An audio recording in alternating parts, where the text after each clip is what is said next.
मैं तमाम ख़वातीन और हज़रात को खुशामदीद कहता हूँ इस तकरीब की में। और तकरीब का आगाज़ पहले से हो चुका है, तो लिहाजा हम दलेर खान खट्टर को स्टेज पे आने की दावत देंगे ताकि वो अपने कुछ अल्फाज का इजहार करें।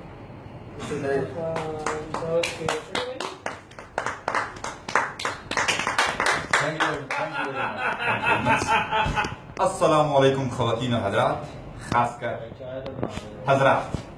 मेरी तकरीर का उन्वान है हाँ मैं पागल हूँ।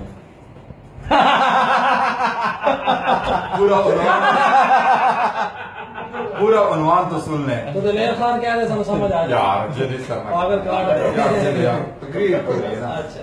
मेरी तकरीर का उन्वान है हाँ मैं पागल हूँ। मुझसे बड़ा पागल कौन होगा जो इतने पागलों के सामने तकरीर कर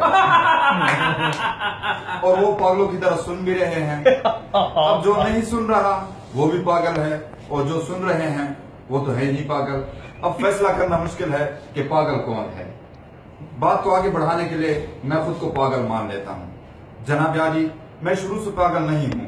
मेरी पागलपन की इब्तिदा 12 अक्टूबर सन 2015 को होती है, जब मुझे रेडियो पाकिस्तान में नौकरी मिलती है और मुझे पाकिस्तान पर तबीयत के लिए बुलाया जाता है। सफर निहायत शानदार रहा, लेकिन मैं पागल हो गया। जनाब याली, मैं पागल क्यों ना होता, हालात वाकयात ही ऐसे हुए। जनाब वाली, जब मैं एमिनार जाता हूँ तो कंट्रोलर मुझे कहते हैं ताड़ू। लड़कियों को देखता हूँ तो कहती हैं चालू। नहीं देखता हूँ तो कहती हैं बालू। अगर मैं क्या करूँ, लड़कियों को ना देखूं, लड़कियों को देखता हूँ तो चैन नहीं आता। देख लो तो उनसे डर लगता है। रेडियो पाकिस्तान की इमारत तारीख एतबार से कदीम तरीन इमारत शुमार की जाती है। मौरखीन के मुताबिक पानीपत की तीसरी लड़ाई यही लड़ी गई थी और मुसलमानों को शिकस्त हुई, जिसमें तमाम लोग शहीद हुए मां सिवाय 33 लोगों के। वो 33 लोग आज भी जिंदा हैं, जिसमें 23 डिप्टी कंट्रोलर्स, 9 कंट्रोलर्स और 1 डीएन शामिल है। ये 33 अफराद आज तक उस जंग का बदला नए भर्ती होने वाले 40 सब एडिटर से ले रहे हैं। डीएन ने पानीपत की जंग का बदला कुछ इस अंदाज से लिया है कि हमारे कुछ दोस्तों की पोस्टिंग करके कुछ को यहीं रोक लिया है। शायद उनको यकीन है कि पानीपत की चौथी जंग भी यही लड़ी जाएगी। कंट्रोलर साहिबान भी पानीपत की जंग का बदला कुछ इस अंदाज से ले रहे हैं कि मुगल साहब के सामने स्टोरी बनाओ तो उसका एंगल ही चेंज कर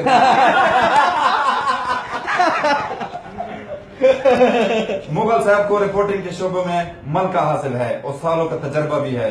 अपने इस तजर्बे को नए खून में मुंतकिल करने के लिए उन्होंने एक दिन 2 नए सब एडिटर्स को सरीना होटल रिपोर्टिंग के लिए भिजवाया।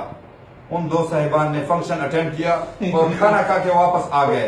वापसी पर मुगल साहब ने उनसे फंक्शन के बारे में स्टोरी तलब की तो उन्होंने कहा कि सर स्टोरी भी बनानी थी। और वो थे कौन यार?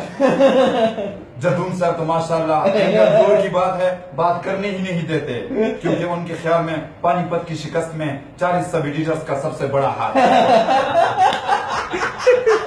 और इसका इजहार वो कई बार टीवी शोज और करंट अफेयर्स के प्रोग्राम में कर चुके हैं। और पानीपत की जंग का सबसे बड़ा बदला उन्होंने जावेद इकबाल से लिया है। हमारी क्लास का सबसे बड़ा जुगतबाज हमारी एकेडमी और हमारे रेडियो का सबसे बड़ा ड्राइवर बन गया है। दिन भर वो चार्ट बनाता है, पेंटिंग करता है, सेटिंग करता है, चाय बनाता है, सर्व करता है। और ऐसा कौन सा काम नहीं है जो उसने जिंदगी में पहले किया और यहाँ उसे ना करना पड़ा हो। सबसे बढ़कर जदून साहब ने पानीपत का बदला कुछ इस अंदाज में लिया है कि अपनी रिसर्च सेल को उन्होंने टार्चर सेल में बदल दिया है। यार ये नहीं है वैसे। मैं आपको एक बात बताता चलूं कि वेब डेस्क में चाय पीने पर पाबंदी है। पानीपत की जंग में खुर्शीद साहब ने डीएन साहब से चाय तलब की तो खुर्शीद साहब ने गलती से 1 कप की जगह 2 कप पी लिए। वो दिन है और आज का दिन डीएन साहब ने वेब डेस्क में चाय पर पाबंदी लगा रखी है। इस बात को खुर्शीद साहब ने इंटरनेशनल कोर्ट ऑफ जस्टिस में चैलेंज किया है और खुर्शीद साहब का कहना है कि हमें वेब डेस्क में चाय दी जाए और वेब डेस्क में चाय मुहैया करना यूएन के एजेंडे में इस साल सबसे ऊपर है। एक खुफिया रिपोर्ट के मुताबिक अमेरिका ने खुर्शीद साहब की मदद के लिए अपनी तमाम तर तवज्जो आईएसएस, अफगानिस्तान और रूस से हटाकर वेब डेस्क में चाय मुहैया करने पर लगा दी और इसके लिए व्हाइट मिल्क, कलरलेस वाटर और लिप्टन पत्ती के नाम से एक कंपनी बना ली है और इसने एक बहरी बेड़ा भी खुर्शीद साहब की मदद के लिए रवाना कर दिया है जो अटलांटिक और पैसिफिक ओशन को क्रॉस करके बहरे हिंद पहुंच चुका है। उम्मीद है वो खुर्शीद साहब की मदद जल्द ही करेंगे। आप तमाम साहिबान का बहुत बहुत शुक्रिया, आप सबकी पार्टिसिपेशन का बहुत बहुत शुक्रिया। मैं आपका तहे दिल से गुजार हूँ। Thank you very much.